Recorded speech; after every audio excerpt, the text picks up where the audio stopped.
বড়দের মুখে শোনা কথা যে কষ্ট করলেও শ্বশুর বাড়িতে চুপ করে থাকবে, শ্বশুর বাড়ি থেকে বেরিয়ে কিন্তু আসবি না।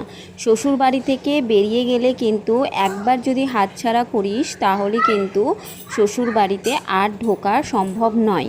আর শ্বশুর বাড়ি একটা আলাদাই একটা জিনিস, যেখানে ভাতের মূল্য অনেক দাম। তো যাই হোক, আমি মনে করি যে এইসব কথা যে মেয়েগুলো ভাবছো না, তো আমি ভাবি যে শ্বশুরবাড়ির ভাত খেতেই হবে কষ্ট করে।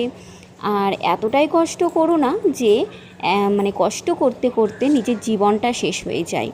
তো আমি মনে করি যে এরকম কখনোই করবে না। শ্বশুরবাড়ির ভাত খেতে হবে না, দরকার নেই। কষ্ট করেও যে শ্বশুরবাড়ির ভাত খেতে হবে এমনটা কোনো দরকার নেই। যদি ছোট বাচ্চা থাকে তাহলে তো একটু সমস্যা আছেই, যে শ্বশুরবাড়ি থেকে বেরালে কোথায় গিয়ে বাচ্চাকে রাখবো খাবো, এই নিয়ে কিন্তু অনেকটা সমস্যা আছে। হ্যাঁ, আমি মানছি, তখন কিন্তু তোমরা একটু মানিয়ে নেওয়ার চেষ্টা যদি করা যায় করতে পারো। কিন্তু যদি প্রচণ্ড অত্যাচার হয় তাহলে কিন্তু বাচ্চাকে নিয়েও বেরিয়ে আসলে কোনো অসুবিধে নেই।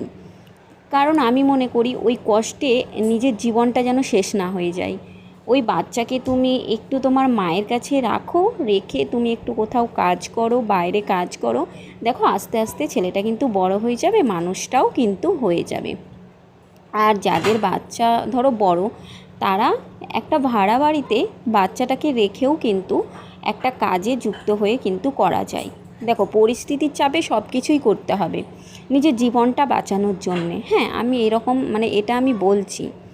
তো আমি মনে করি আর যাদের বাচ্চা নেই তারা তো সিঙ্গেল তো কোনো ব্যাপারই নেই, যে কাজ করেও খাওয়া যাবে।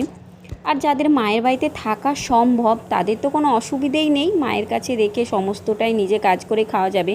কিন্তু মায়ের বাড়িতে তো সবসময় সম্ভব হয়ে ওঠে না। হ্যাঁ, অনেক কিছু প্রবলেম থাকে। তো আমি বলবো আমি যেগুলো বললাম সেগুলো একটু করলে দেখবে অতটা অসুবিধে হবে না। এটা আমার মতে মনে হয়। তোমরা কি বলছো বলো।